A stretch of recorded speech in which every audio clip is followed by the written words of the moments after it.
नर्मदे हर नर्मदे हर नर्मदे हर। एक फ़ायदा यह हुआ मराठी से जब मैं हिंदी में वीडियोस करने लगा। क्या फ़ायदा हुआ?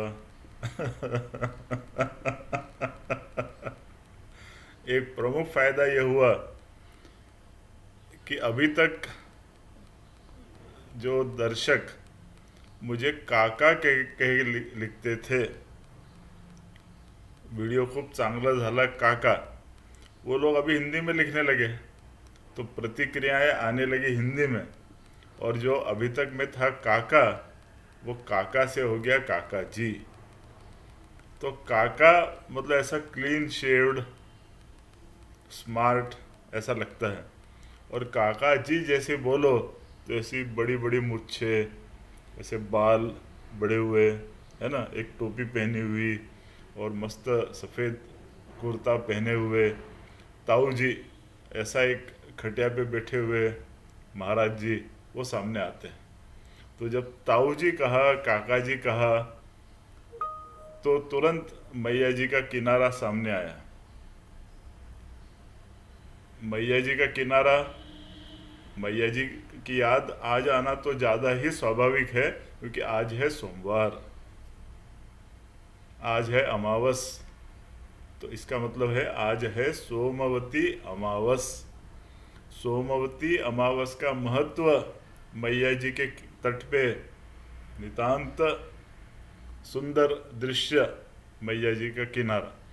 तो मैया जी की आज स्मरण होना विशेष रूप से, तीव्र रूप से वो अत्यावश्यक है।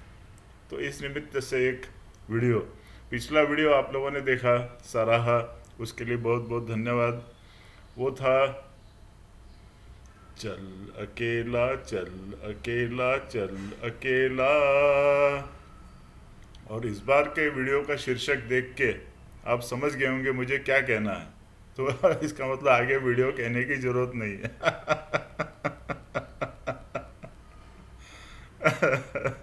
फिर भी अब बैठा हूँ तो थोड़ा कुछ अर्ज कर दूं मैं आपके लिए।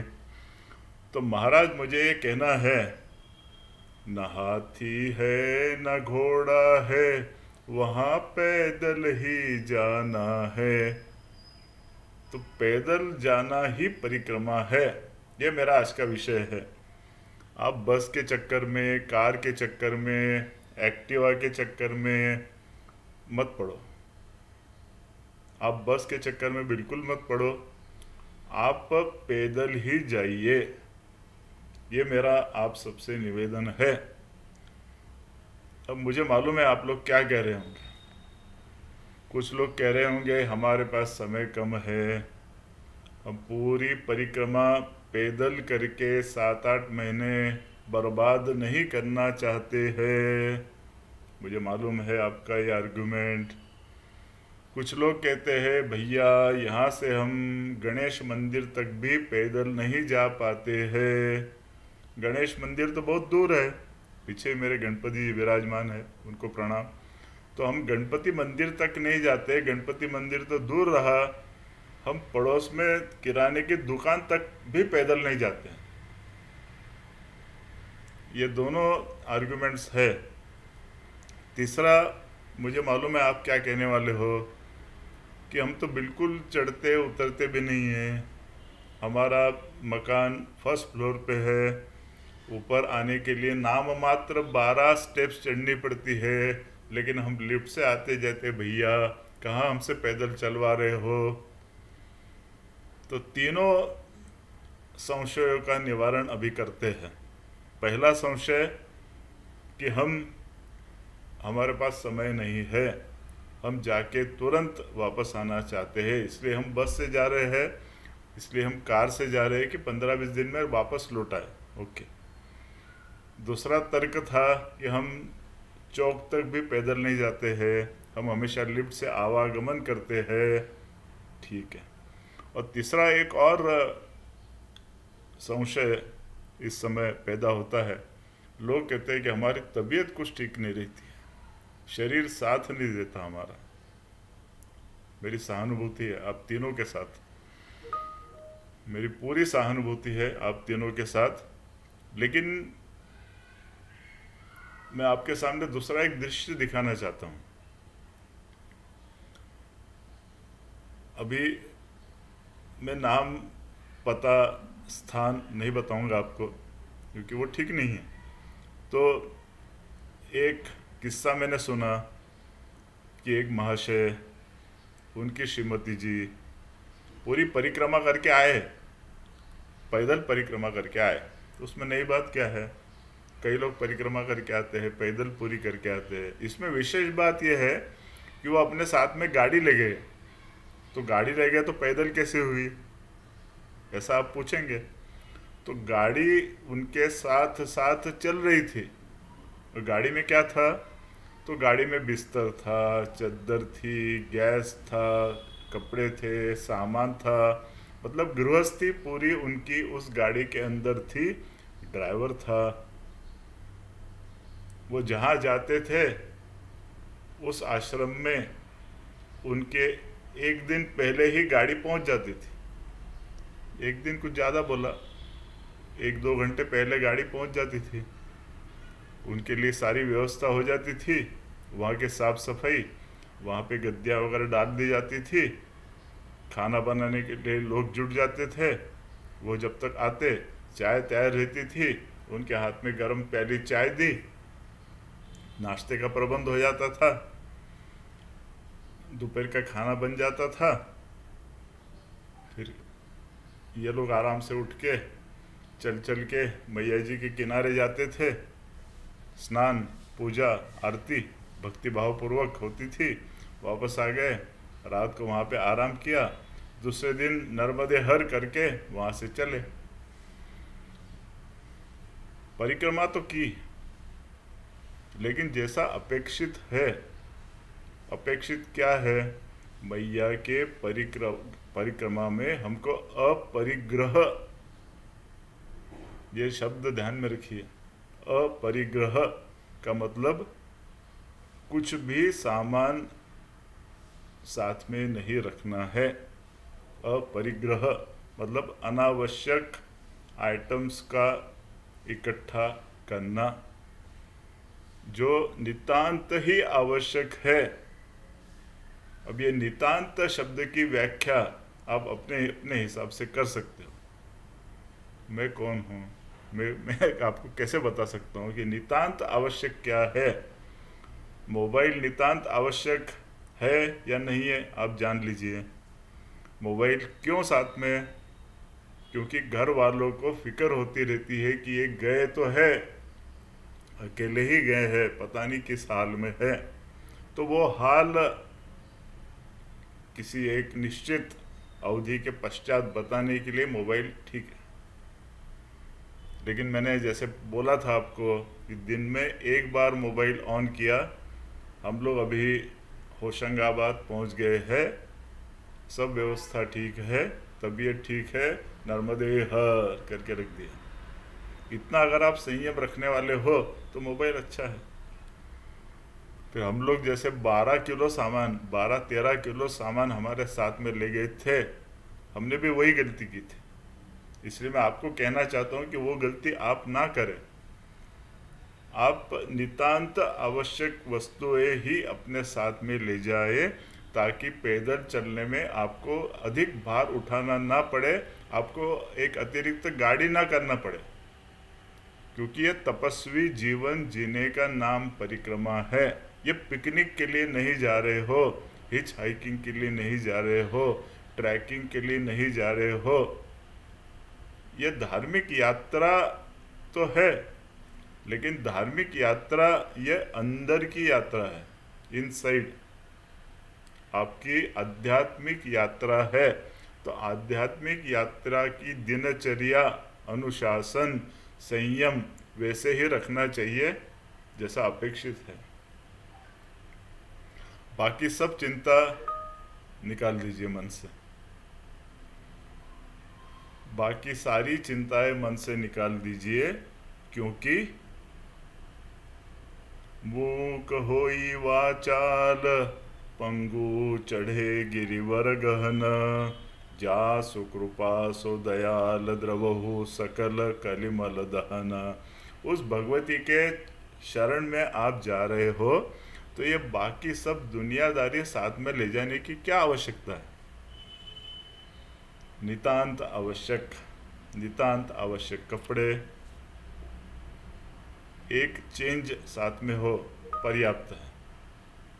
एक लाठी हो थोड़ा आधार के लिए, शारीरिक आधार के लिए। एक कमंडलू हो मैया का जल धारण करने के लिए, बाकी कुछ नहीं चाहिए। एक सज्जन पुरुष जिनके ऐसा सुना है 8 फ्लैट है, 8 फ्लैट।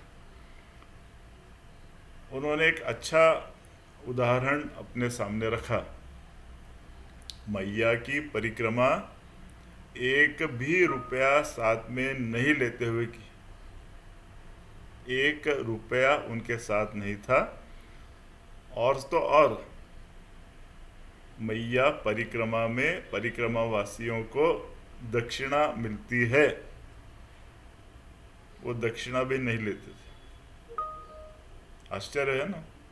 उन्होंने दक्षिणा मतलब जैसे जो 10 रुपया 20 रुपया 100 रुपया लोग देते रहते परिक्रमा वासियों को, वो उनसे उनका रोजी रोटी चलती है। कभी चाय पी, कभी खाना खाया, जहाँ पे नहीं मिला वो ठीक है। लेकिन ये जो मैं आपको महानुभाव बता रहा हूँ, उन्होंने पैसा ही नहीं रखा था, इमरजेंसी के लिए भी नहीं रखा था। उनको शत शत नमन। मैया के ऊपर पूर्ण रूप से आश्रित, एक पैसा भी साथ में नहीं लेके गए। किसी ने दक्षिणा भी अगर दी तो उन्होंने कहा आप इच्छा हो, श्रद्धा हो तो आप चाय पिला दीजिए, भोजन करवा दीजिए, लेकिन पैसे में नहीं लूँगा। ना तो उन्होंने पैसे लिए और किसी भी दुकान में जाके पैसे दिए। जब पैसे नहीं थे तो कहाँ से देंगे। तो ये भी एक उदाहरण है आपके सामने। तो मार्कंडेय जी ने परिक्रमा की थी 27 साल। उनसे तो मिले नहीं अपन, लेकिन जगन्नाथ जी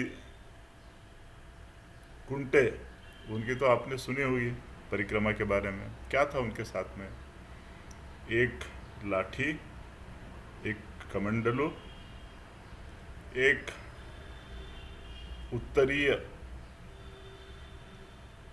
बस बिल्कुल थोड़ा सा सामान जो एक थैली में आ जाए, 1 किलो 2 किलो के आसपास।